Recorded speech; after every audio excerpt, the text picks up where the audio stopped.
What's up, people? Let's bring the sauce. Let's go.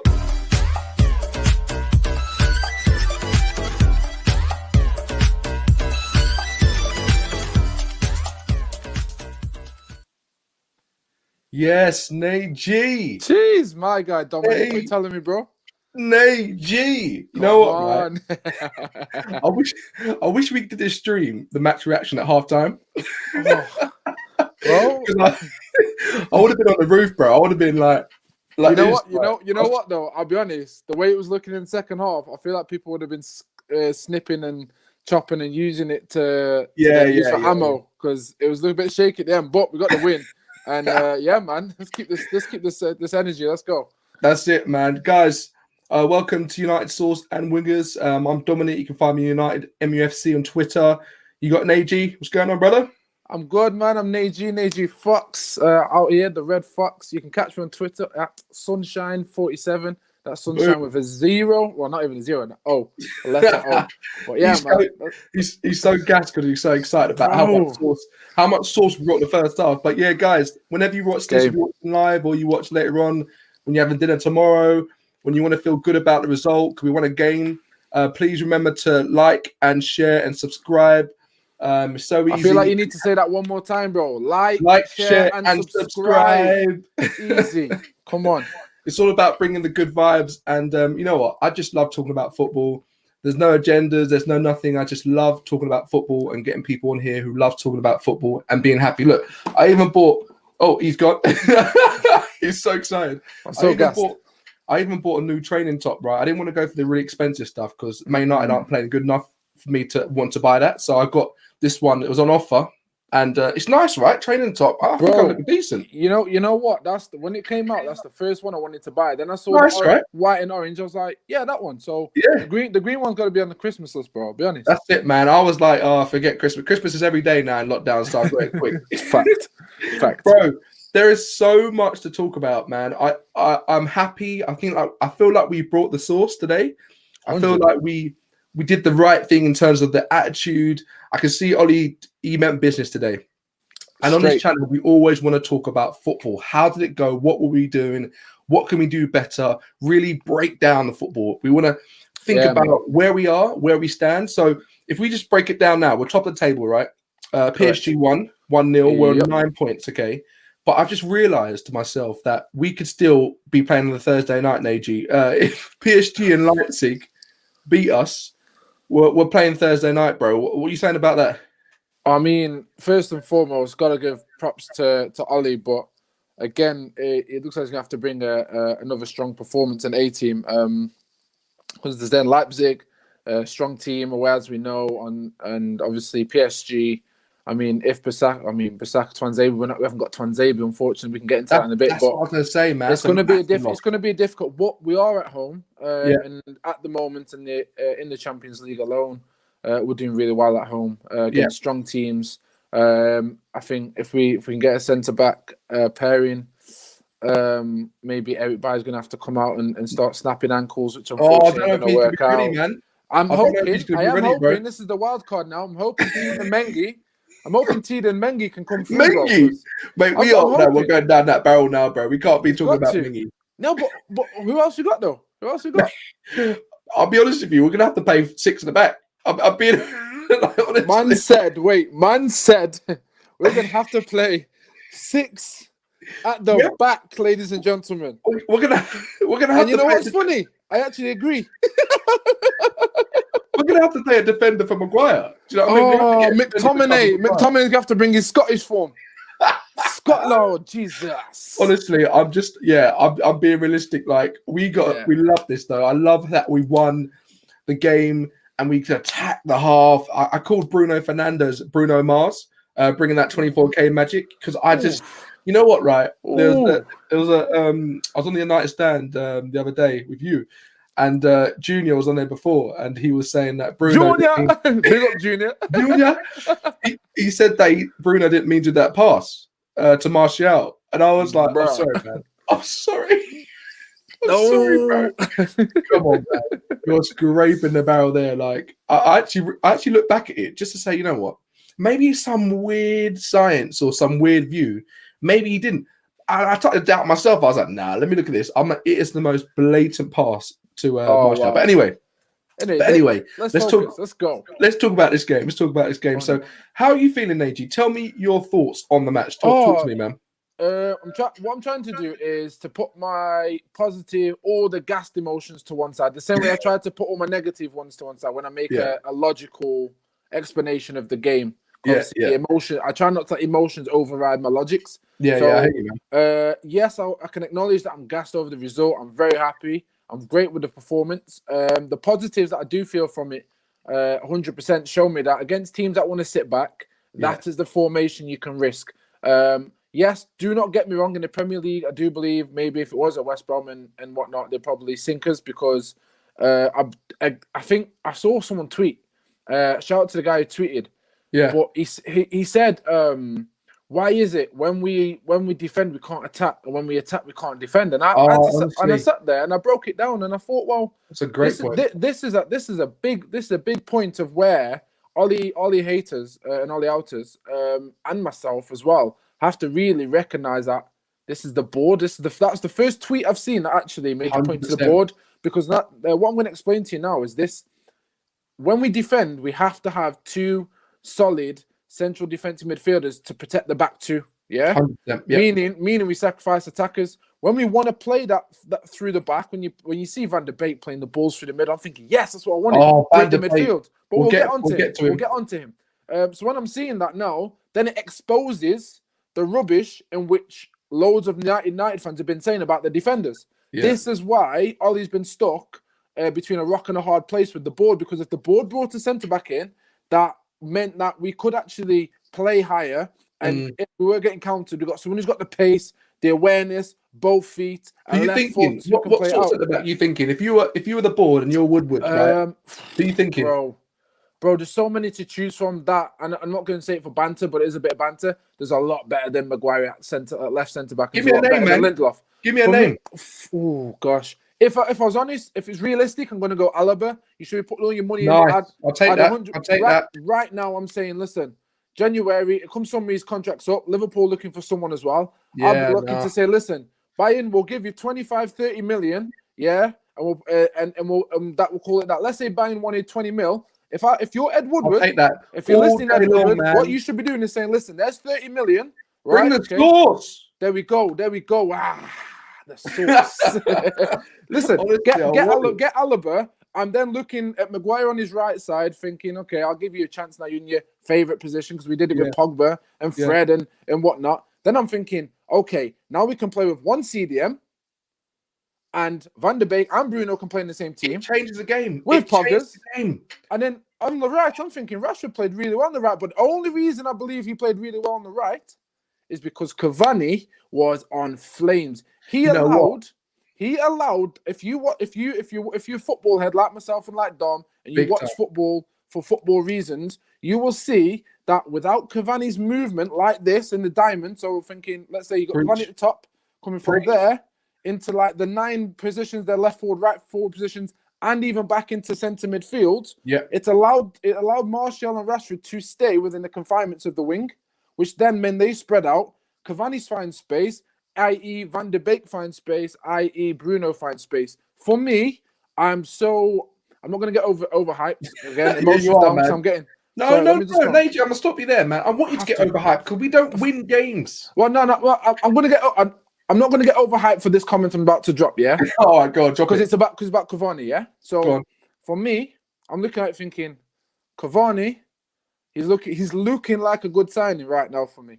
But I'm going to get overhyped. Easy. Okay, now I understand where that comment's coming from. Okay, game, bro.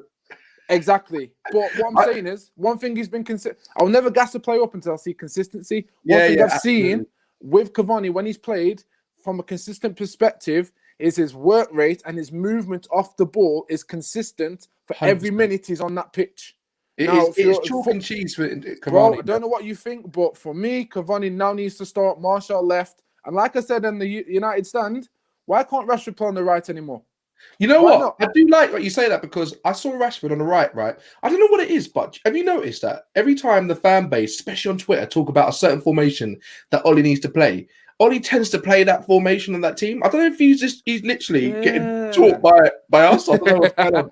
Wow, But he's listening, bro. Honestly, I saw Rashford playing and I was like to myself, yeah, I can see this. But we're going to get onto Rashford as well. We're going to do some player ratings a bit later. But the thing with Rashford, I just wish he had a bit of an end product, man. I love Rashford. I love the way he did that. You know, at the very beginning, he had that really quick feet.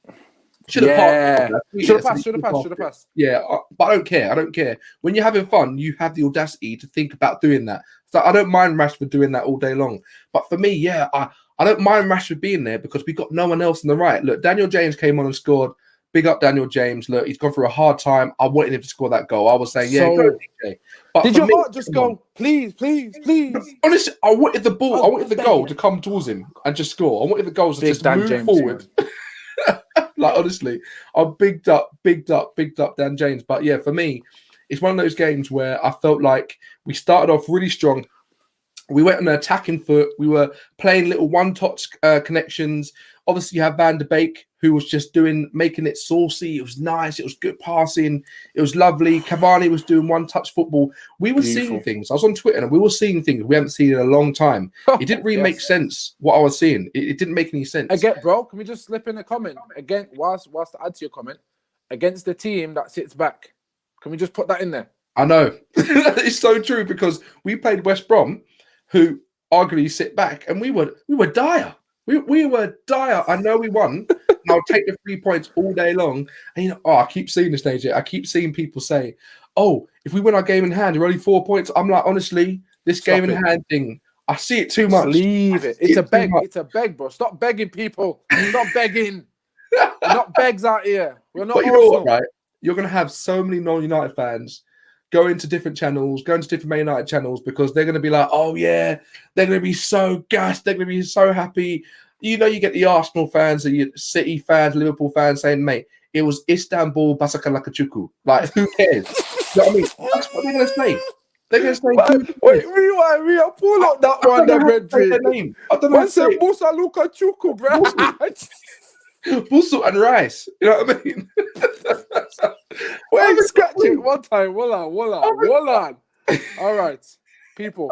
I beg you, if you're watching this in the comments, just put the right name and like just bracket it off so we can say it properly. Because Basaksehir, but I'm gonna start running with Bolu Shokoluko, blah blah. I haven't got a clue, bro. I haven't got a clue who they are, and this is the thing, right? Basabuku, whatever they're called, right? Whatever they're called. I don't know. Basakuku and rice, whatever they're called, right? They should never have beat us the first leg, right? They should never have beaten the first leg. They came here thinking they could do the same thing because, look, Demba Ba played again. He never usually plays, right? He played the first game, and he's normally on the bench for their domestic league. They played him again thinking they could play the same song, the same nursery rhyme, and it'll be fine. Not this time. And I respect the team for coming that. But I do think it comes down to the players that we played, the formation. Yeah. If we played the exact same team, honestly, correct to say that team again. Basa Kuku and rice. Yo, wait. I can't even see the comments because it's coming from your end, brother. No disrespect to the Turkish league. I'm sure it's great. Look, like I can't speak Turkish. Allow me. So anyway, I just feel like it was it was the right game. And I don't give a monkeys. I'm gonna enjoy the win because we don't know when it's next. We do not know when it's gonna come next, Najee, right? Yeah. We are 9 points. PSG beat Leipzig 1-0. They're on 6. They're both on 6. And then you've got Istanbul B team, whatever you want to call them, on 3 points, right? Man, you gotta say Istanbul and the rest of it, bro. Your name. I'm not doing it. I'm not doing it. All right, I'm not doing it. So, but tell me this, right? Look, we're gonna go through the team and so forth. But one thing, right? I'm happy. I need this. We could go through to Champions League if we literally just play a tactical game for the next 2 games. But why can't we finish well? Why do we drop off so much If I'm honest, I think because we're on such a high while we're playing, we kind of got, I think a lot of fans got shocked and like, oh no, here we go again kind of thing. So big up to O'Reilly, Grant Hamilton. Yes. Big up to you, man. Make sure you like, subscribe and share, of course. But yeah, I think getting back to listen, these comments, bro. Stop thinking. I know you got to put the comments up, but they're gonna start making me laugh, bro. I think because we did have that high, and then it was like, oh my god, We almost had the flawless performance, and then this. I feel like that came down to substitutions. I feel like I know he took Lindelof off for thingy reasons, but I feel like he could have just like grew him into the game a bit, because normally when you take 3 players off straight away, it's because you know your team's done the job. But I feel for this game, when you're playing so well, it's been a while for the players to feel that for over 90 minutes. So if you feel that game for 70 minutes, 71, 72, and you're like, raw, we've had 71 minutes of this style, then you can start taking them off. I feel like it was just a little bit too quick for all 3 to come off. Or maybe would have left Rashford on, which mean that they were thinking, oh my God, like, he's so do you think it was the players coming off that made the drop off? Because I'll be honest with you, they hit the crossbar, they scored. Match rhythm for me, and then nerves, because I think when you start feeling, and I come from a psychology point of view all the time and a mental point of view from a human side, but when you start to feel that pressure and nerve, what's running through our minds as fans is running through the players, whether you know it or not. You can see it's running through the players' minds. So when we're watching them like play amazing and then slowly have these little declines in their mind, they're thinking, "Oh my gosh," as well, because heat of the moment and everything like that. That's it, man. I saw Fred panic. He was like, "Where do I go? Where do I go?" He managed to make the pass, but you can see body language wise that was happy. It was sinking into the team. Do you think that comes from the mentality, Najee? Then do you think that they just haven't got that winning mentality that makes them? I believe they've got a winning mentality, but from a human standpoint, when you haven't, it's about consistency, and from a psychology point of view, again, so for you to get consistency, and I'll be honest, for those who don't know me, I'm an international athlete as well. So yes, please put a bit of respect on my opinion when it comes from this angle, because this I'm talking from experience. Yeah, go on, man. When it comes down to your ability and having that winning mentality, it's different. Everyone can have permanent ability. That's not a question to ask. But when it comes down to a winning mentality, that's something that's ingrained within your ability. Man. So when your ability is on form, 100%, then you're consistent with that, which is what I was referring to regarding the how long they were playing with consistency. Then you start to form a winning mentality, and then from forming that winning mentality, it then becomes concrete the more consistent it is. For these guys, quite clearly, haven't been playing consistency like this. That's it. So it's quite difficult to hold on to that. It's like when lower league teams like go 1-0 up against a big team. If they've not been playing in form, they start panicking, sitting back like, "Oh my God, I just want to hold on." It gets in your mind, doesn't it? It gets to your mind. You're playing the passes. You're thinking, "I've got to have a good touch. I've got to do this. I've got to do that." And you start to get in your brain. And you're playing for Manchester United. These guys are getting 300,000, 400,000, 500,000 pounds a week. It's a lot of money, and there's a lot of pressure that comes with that. Yeah, so 100. For me, I feel like in the situation that we are, where we win, lose, draw, this is a massive win, and we can't underestimate how big this is. Not only for the team, not only for like us as fans, but this kind of brings me on to Ollie, right? If we're talking about Ollie, is the pressure gone from Ollie? Is every game we win, does it go? Or is he in the same sort of position he's in now? And it doesn't matter if he wins this, if he loses to Southampton on Sunday, he's in the exact same position. Where are we with Ollie? I think is one thing you need to know, Manchester United, and this isn't from a biased point of view, this is from a standing outside football point of view. Manchester United have always had pressure on them because of the title they upheld within the name. It's a different pressure to any other club. Look at any other player that's come from a big club, come to United. They tell you it's different. They just know. Yeah, absolutely. And then any real fan that follows United for donkeys will know this as well. So I feel like for Ollie, the pressure is always going to be there. I feel what has been lifted for Ollie is that breath of, let me just try without protecting my centre backs. Let me just dare, because Ollie's learning on the job. We all know Ollie is. I'm not going to call him a rookie because that's disrespectful. No, that's harsh, man. Ollie the Wally. That's not right. I need a more suitable word for that. But we all know Ollie's credentials aren't of world-class managerial status at this moment in time. And so we have to accept that he's learning on the job. It's nasty. It hurts. Don't get me wrong. This is why he makes rookie-type errors in terms of favoritism and all of that rubbish. However, today, if I'm Ollie on the show, so I'm thinking, okay, so I can play with one CDM. And yes, my centre-backs are rubbish, but I can still play and get results. He's learning on the job. I don't believe he should be at United learning on the job, so don't get me misquoted on that. That's just for the record. Well, maybe. Quicks here saying, Ollie out, we will struggle against Saints press. And I'll be honest with you, I completely agree. I agree. 100%. It doesn't put me under any disillusion that we can't just go back into the same strut of Man United when Southampton will attack us. They got Ings, they got this team press. Even Ward-Prowse will become Maradona. I can just see it happening now. I can see it. Dom, to answer my man's question, you've got to be honest. Remember when we started the show, I literally just said, when you play against teams that sit back, you can play that formation the way you play tonight. If you want to get results against PSG, you want to get results against Leipzig, we've shown, and this is where Ollie's had the most credit for. If Ollie was to leave today, the most credit you will give Ollie is the performances against big teams under pressure. Oh, man, look at PSG last year. His record is ridiculous. Go and check it. I don't know the stats, but I know for a fact it's ridiculous. So it's ridiculous. To answer the brethren's question in the comments, I'm not going to say not Ollie out, but what I will say is at least please consider the fact that when he's playing these types of teams, bro, like you've really got to look at how he sets up and actually how he gets results from those big teams. And actually, there's more for me as a fan. I feel more confident playing big teams, which is weird. I mean, I know the pressure. How weird is that? How weird is that? It just shows you that he's actually got tactics, but it's the tactics we need. Because if you think about it, we play more games than playing the big games in the league. We only play the top 6, whatever. But what about all the rest of the team? That's where you pick up the points, and that's why I feel like even though Man City are below us in the league now, they'll shoot past us because they'll beat those. At small some point, teams. at some point, 100%. You know what I mean? Again, Champions League form, bro. Champions League form, bro. Right now, we're looking at it strong. That's it.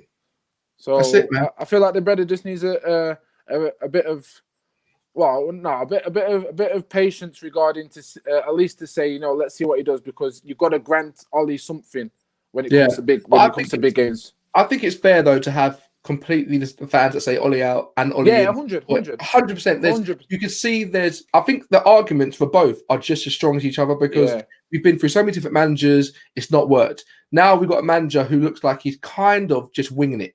No pun on the actual name of the show, United Sauce and Wingers. Don't forget to like, share, subscribe, people. But I feel like people might think he's just winging it. I get that. But at the same time, is it going to get any better under this structure, under this board? We've seen it happen time and time again. So I understand where people are coming from. I understand where I understand where the base. Look, I see things on Twitter every single time. And people are like, Ollie's out, Ollie the Wally, he doesn't deserve a Christmas present. That's deep, man. Oh, my. Everybody deserves a Christmas present, right? It's just one of those things where for a fact, Ollie loves this team. He loves the job. He's in awe of the job. When he's doing presses and conferences and so forth like that, you can see he's like, when people are calling him the manager, he's like, yeah, I'm the flicking manager. Yeah. You know what I mean? It's not like Jose, I mean, it's like, you sit down, you talk to me. That man that got prefect badges at school for the first time. They got bullied, but then they were prefect. They were like, honestly, you want to talk to me now, huh? That's what I'm talking about, man. He never thought he'll be in a situation where he's now chief prefect, whatever you call it, right? He's in a really, really privileged position.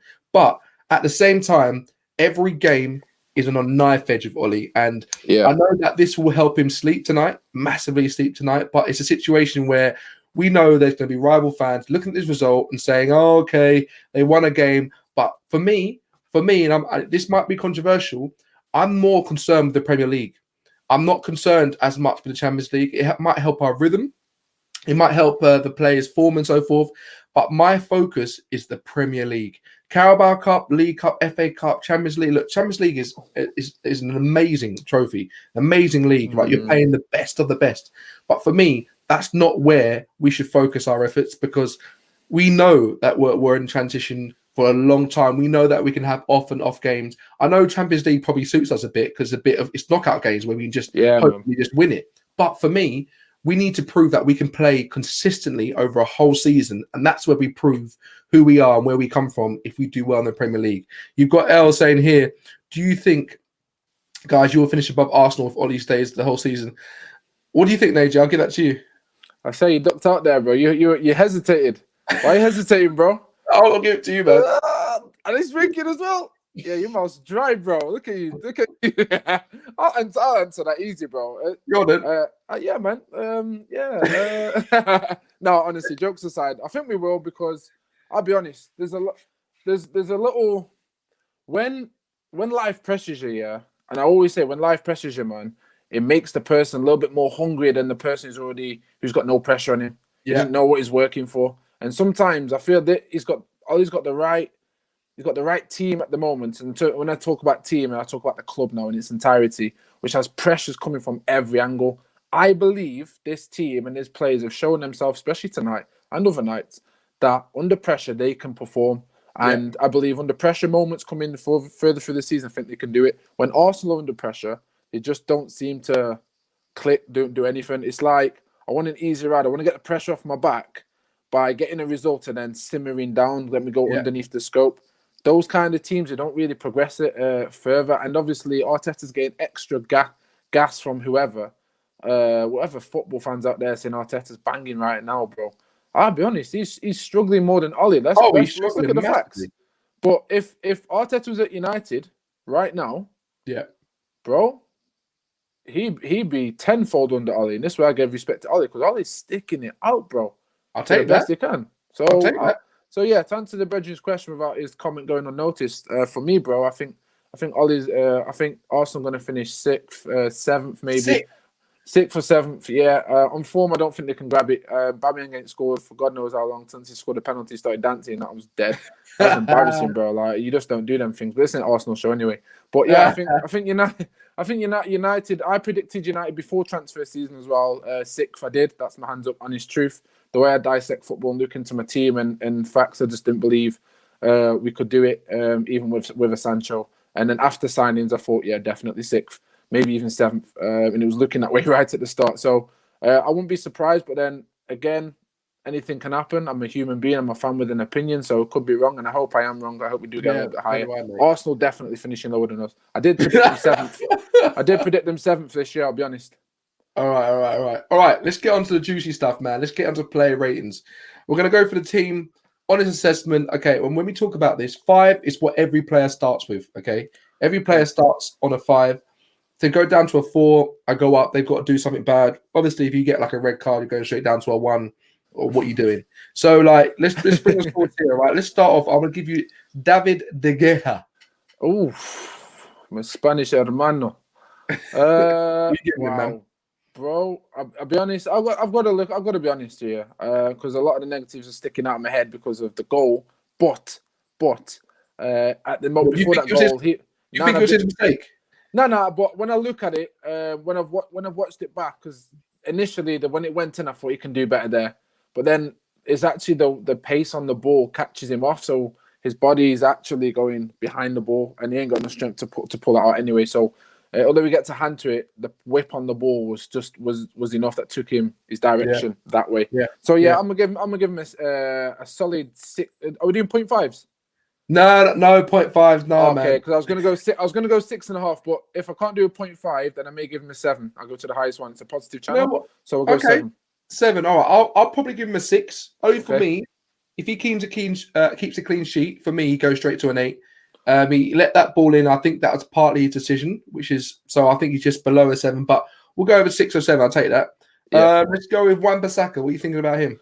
I felt sorry for him, man. Sometimes, I mean, again, his touch is getting so much better, and he is looking a lot more calmer on the ball. Because before, he used to get a few jiggers. But again, he did get brought off. A couple of jiggers. Yeah, bro. He was like, "Hey, what am I doing now?" He's like, I've never heard that before. Wan-Bissaka with a couple of jiggers. All right, okay. Yeah, so I'm gonna give him a 5. I feel harsh for him getting taken off because I feel like he was injured a little bit. But if he finished out the game, he probably would have had a 5 anyway. So 5. All right.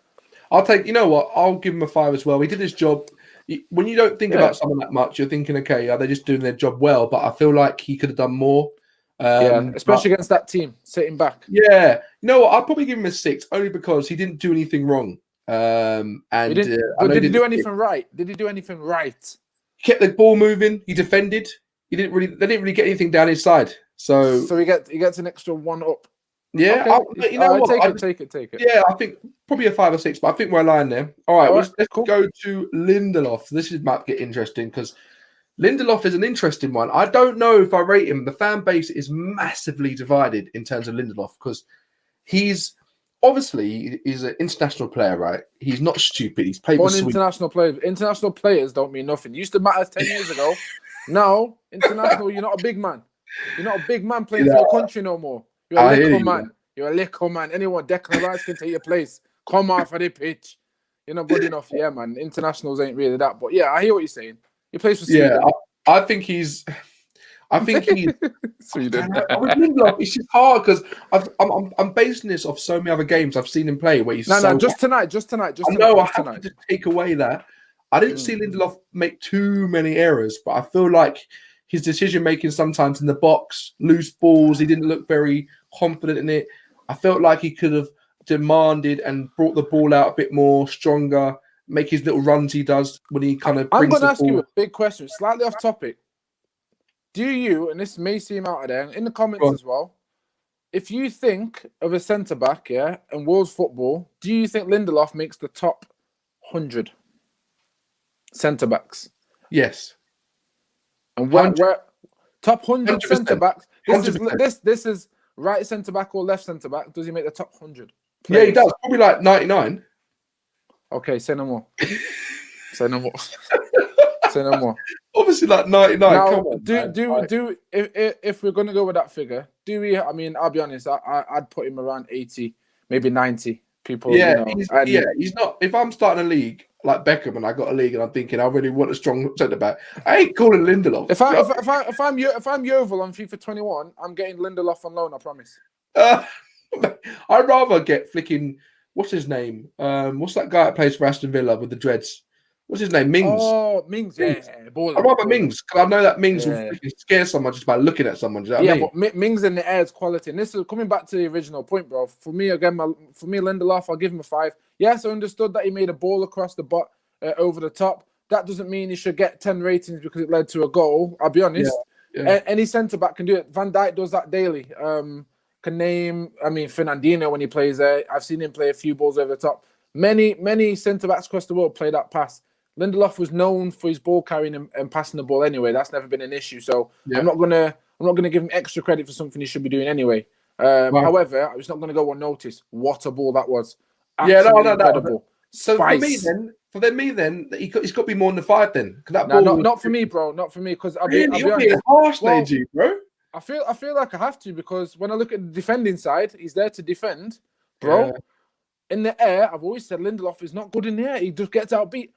Maguire had to, and I don't know why Maguire didn't do this against Spurs, but Maguire actually, he must have watched the tape back and recovered. I remember a ball went in, Lindelof's underneath the ball. I believe a Bishop Walker player was just behind Lindelof.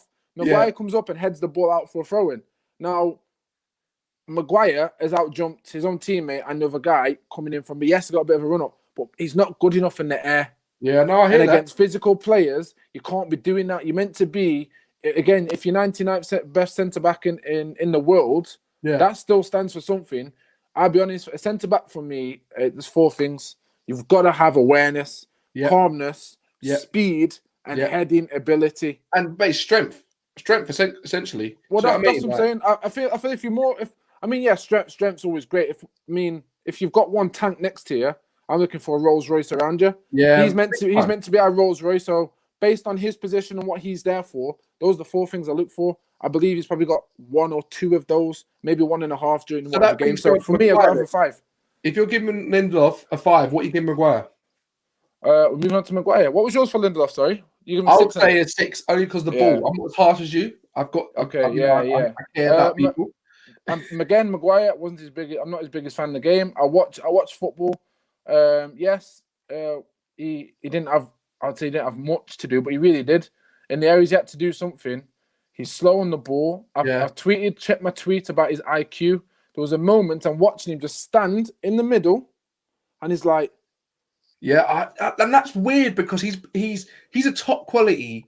Well, he was a top quality centre back. He was. I've seen him play at Leicester. I've seen him if you check my tweet, bro, it may have some substance. It may not. You can agree, disagree. That's what I'm here for. I'm here to understand. But my opinion was Maguire's only great in a three-man centre back formation. He's not exposed. And I'll tell you exactly. And the reason he doesn't get exposed in them is because if you watch Maguire, he loves to come into the CDM position to win headers. Now, most of the time when he doesn't win the header or he gets turned at United, he's giving a foul away, he's not back in position, and you've got one centre-back, i.e. flipping Lindelof.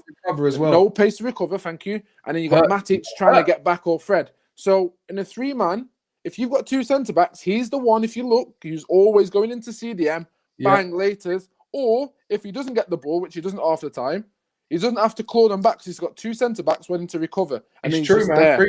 Preach. His passing isn't good enough. And yes, I understand he's playing on the left side. So when it's stuck on his right foot, it's like, oh, how do I get out of this position? But I'm sorry, in this day and age, yeah, I mean, we're talking 1980s, 1970s, when granddads were telling us, man, our age, and people, our dads and our uncles and that, to play with 2 feet, pass the ball with 2 feet. Oh, I'm sorry, if you're a centre always. back, you have to be able to use both. Do you know what? If you play the left side, then say again, bro. I saw him as well. There's this bit when he was a bit pushed up towards the halfway line. He got pushed back, and his pace to recover, I was just like, oh, he did finally get back with a little bit of help. But I'm just for Leipzig and PSG, man, I am worried. I feel like we're going to play 3-5-2 for Leipzig and PSG, only because we haven't got Tuanzebe. I know we played it before anyway, but I guarantee he plays Dan James.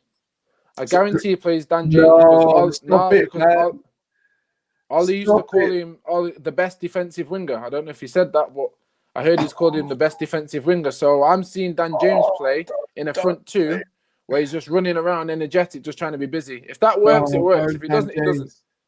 Oh, but Dan James took a man on today. We'll get onto him anyway. We'll get onto him. No, we'll get onto him. Let's go on to the next person. Rating for Maguire, sorry. What do you give him? I would normally give him a 4.5, but if it's a 0.5, I have to go up one, so I'm going to give him a 5.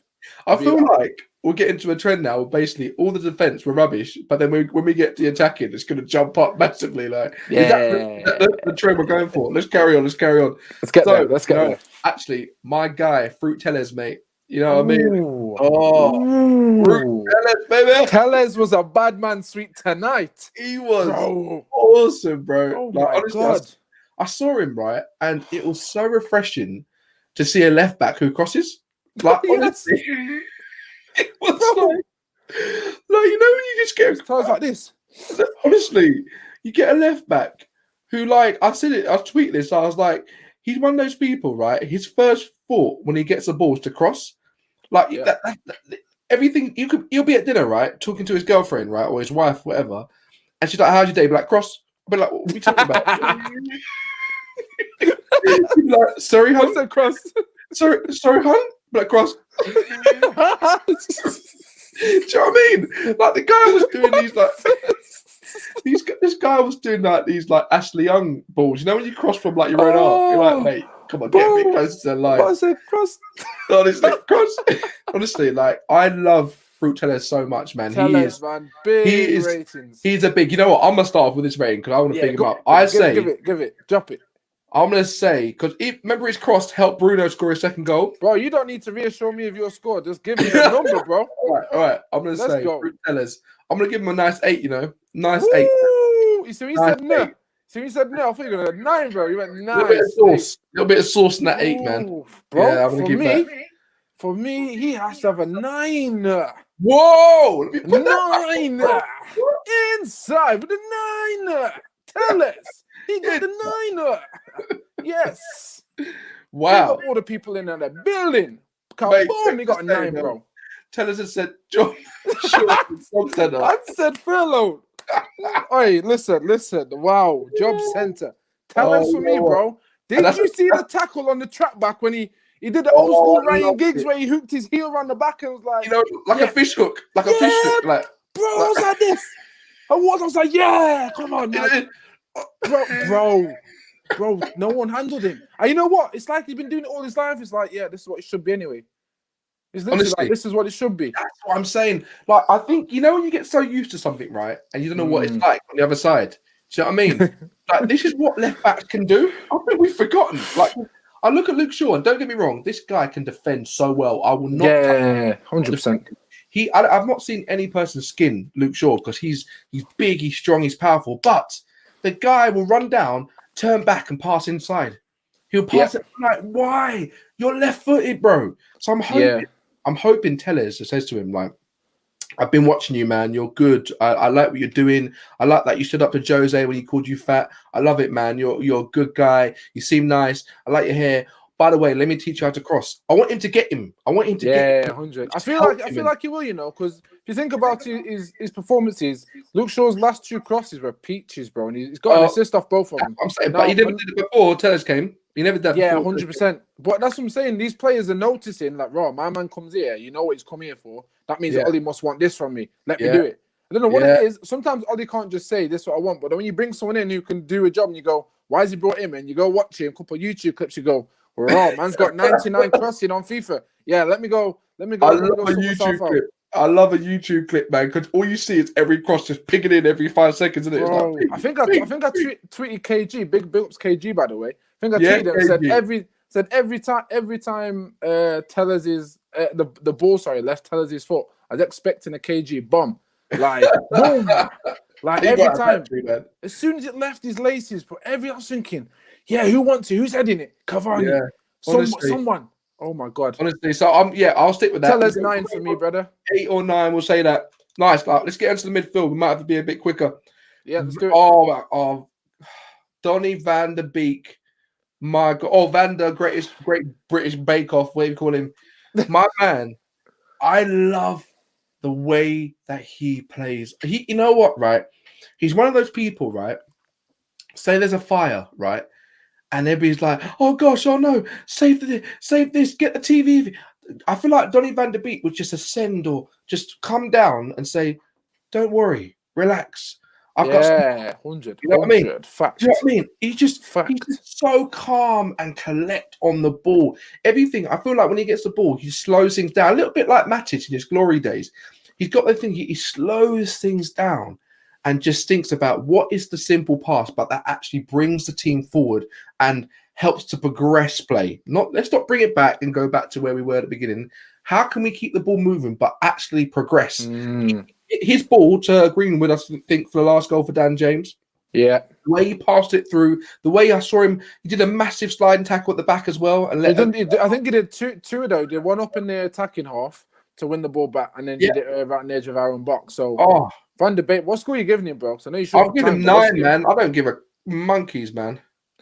You know what? I'm going to give him a 9 as well, just because I've wanted him to play for so long, and I saw him play in the lineup, and I thought, you know what? There's a potential chance here for fans to either turn on Ollie and go, "Oh, you played him in the wrong position." Yeah, because he's on the left-hand side of it all, and I was thinking, right, he's playing in the wrong position. Really needs to be on the right. However, he dominated. Bro. He dominated. Was so good. I don't care what any other rival fans. I'd be happy to take Fred out of there, put Matic there to definitely hold in front of the back 2, and let Donny van der Beek do this in front of Matic, mop up, pass, and link.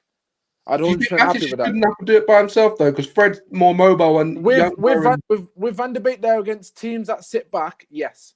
Okay. Okay. Okay. I like that you played that, because some people play the same team for Southampton. No, we're not in a position where we can do that, bro. We literally have to chop and change based on who we're playing at the moment. We will get pumped, man. It will be water everywhere. Yeah, against teams that sit back, we can play that all day. Donny will find the spaces, frees up Bruno, Cavani will find the spaces, wing play will be disgusting, Tellers will be there going, cross. You know what I mean? It's game over, bro. It's game over. So, man, big 9 for Donny. Let's move it. We'll say 9 for that. Let's go on to Fred. I think we'll go quick on Fred, because he just did a job today. I was giving him a 9. Yeah, man. 6, 7. Yeah? Let's go on to Fernandes, because I'm calling Bruno Mars 24K magic, man. How was Bruno? Because I think there's been a lot of Bruno in, Bruno out madness, because some people just don't like the way that he plays. Sometimes he plays too many balls, lose the ball too much. I get that. But when you're playing with a dead team in the form we are dead. You have to get someone to force it, to try their best, to try and get. He was a player manager tonight. He was player manager. As soon as he went off, people were like, X, pass, control, I don't know, through ball. Bro. He was so good. I'm gonna give him a 9, man. 9. He was up there for one of my man of the matches, of course, of many great performances. I'm giving him a 9, bro. Yes. I screamed skulls at the top of my voice as soon as I saw it hit the net. I didn't even go, what a goal. I went, Skulls! Skulls! And I was like, he's even wearing the number 18. And then I tweeted Bruno Fernandes straight away to say, I beg you ask Skulls if he was happy with that. Did he approve something like this? I swear, Honestly, bro. don't even talk about Big Scott. nine, big nine. He's trying to bulk up his pension, saying all this madness about Martial and different No. whatever. I'm on about as a player. Scholes as a player, we can respect. As a pundit, different. But yes, anyway, 9. 900%. All right, let's go on to Rashford. This is interesting, actually. I want to spend a little bit of time on this, just a couple of minutes. Let's do it. Rashford, the curious case of Marcus Rashford. We're going to get everybody from news reporters to rival fans to our fans. They're going to be mixed. Is Rashford good enough? For me, I tweeted about it earlier, right?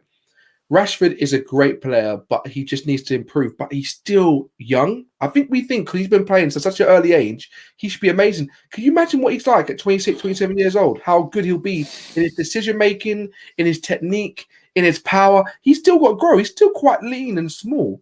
When he gets a bit of more muscle and meat on him, this guy's going to be lethal for me, right? When he becomes a Ronaldo, you mean? Oh, come on. When his calves and his hams look like flicking doner kebab. Do you know what I mean?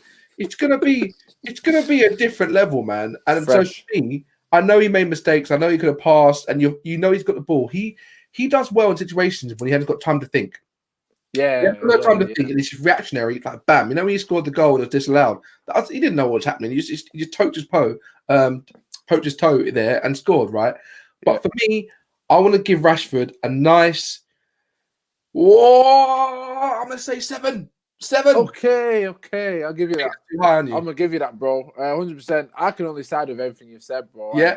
You just reminded me of a time when Rashford had come back from his injury and was saying he looks a bit scared, looks a bit nervous when he's going forward. He doesn't take anyone on. Bro, he's on the right-hand side for the first time I've seen him this season against the must-win game. I'll be honest, I've got to give him a strong... I mean, I'm closer to 8 than I am 7, but because we're not doing points, I'm going to go 8 because it's closer to 8. Wow. So if we did points, it would have been a 7.7 for me. But I'm closer to 8 than I am 7. So I'm going to go 8, solid 8. And the only reason I'm doing that is because, for me, he didn't put a foot wrong in terms of his pressing and his defending. Yeah. He's playing with Basaka on the right, which, let's be honest, moving forward, bro, you're not getting much link-up play with that guy. So he's had a lot to do on that right-hand side. Yeah. Cavani, I'll be honest, because Cavani was moving, as I said at the start, because he's moving so well, he's managed to hold that space so well on the right-hand side. His work rate. Let's talk about Cavani then. If we're giving Rashford an 8, I give him 7. I think go with 8, yeah. You get back Cavani then, last 2. Again, 8 for different reasons. Really? That's higher than I thought, actually. I'll be again. You missed an easy chance as well, bro. No, I feel like missing easy chances. You would have part of the game. Yeah, but I play at the front still. Yeah. You would have scored that, bro. Come on, man. I'm a striker. Mate, you're being too nice on him, man. He missed a hard and easy chance. I don't mind. I'm not the type of player, type of fan that goes, he missed one chance to bang. If he has a run of games where he's missing those type of chances, then I'll be like, okay, something's wrong. As a striker, you're gonna miss. Sometimes you're gonna score. For me, as I said, I look at consistency. What is he consistent at first? Let me see what is his game about. Without his movement. As I said, with that striker role, moving into the left forward, right forward position, movement, coming back to centre mid to defend. Without that movement, those wingers, Martial wouldn't have that freedom for one-on-ones and Rashford. So for me, he's done more. There's more credibility in what he's done on the pitch than just getting a goal. And I also believe if Greenwood, the teeth in Ross, didn't pass the ball, he would have got cleared out the goal. You know Greenwood for a fact. He just came on. He wants to prove himself. But bro, he's got to learn. I'm sorry, but he's got to learn now. He's young, though, man. Come on, he's young, man. No. Of course, I'm not saying like, oh, he's bad. I'm not saying he's bad. And he's probably going to get help from the shelf at Christmas. You know what I mean? He's that young, man. Of course, but what I'm saying is, Fergie said the same to Ronaldo at the time. You got to release it early. You got to learn when to. And he has. So I'm hoping. I'm not slating him because he hasn't had the chance to prove that yet. Yeah. But I'm hoping that he does actually, man. And to be fair, he got the assist at the end for Dan James to make the pass. So maybe great ball. So maybe after 4 or 5 shots, he just thought, you know what? If I get another chance, while we're on him, Greenwood. I'll give him a 5, bro. I was tempted. I'll give him a 5. What you come on for? You got an assist. You got to give him a 6. You got to, man. It don't make no sense. It doesn't make no sense. I don't, bro. What do you mean? You can't come on the 5. Out of 7 opportunities, you get 1 assist. Yeah, I know. It doesn't matter. Okay, if that's Jadon Sancho, I know he's got 4 assists in that game. Then I'm but that's when he'll be a 10. Okay, but that's what I'm trying to say. If I'm looking at percentage-wise, at 7. He's had 1 assist when No, really mate, he was far wide at the end of the game. He has to pass it. Yeah, that's fine. But he got an assist. Of course he did. You start off the game at 5. You go into the game at 5. Nah, man. Listen. The deeper bit for me, bro. We've got PSG. We've got Leipzig. If we end up getting results at the end, it could come down to goals. Yes, we scored a lot of goals. But for me, you've got to be in a position where you're playing your players in. Because if he passes the ball, Cavani ain't getting a low rating like that. It affects the team. You're being hard to agree with, man. Look, I'm saying 6, whatever, innit? Whatever, innit? Well, agree to disagree, brethren. Come on, man. All right. And Martial, last one.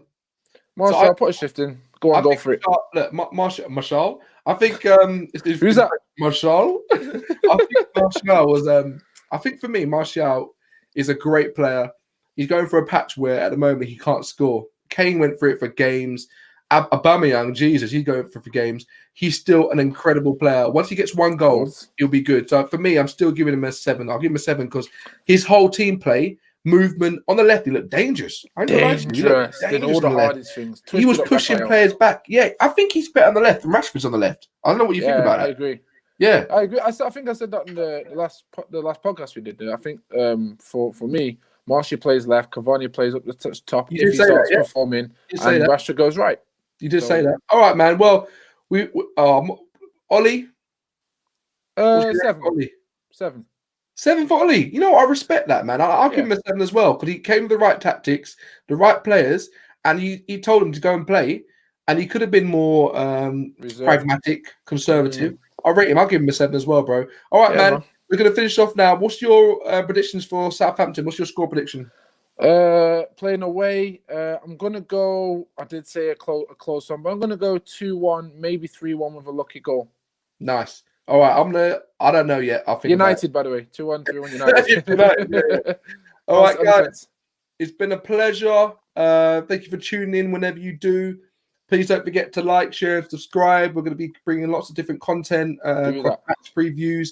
We're going to be talking about things happening in the world as well, across football. There's a load of things happening in the news, so we'll touch that as well. They got the people in the comments as well, man, who come live. Like you guys, are realists. People that have watched you guys live, are realists, man.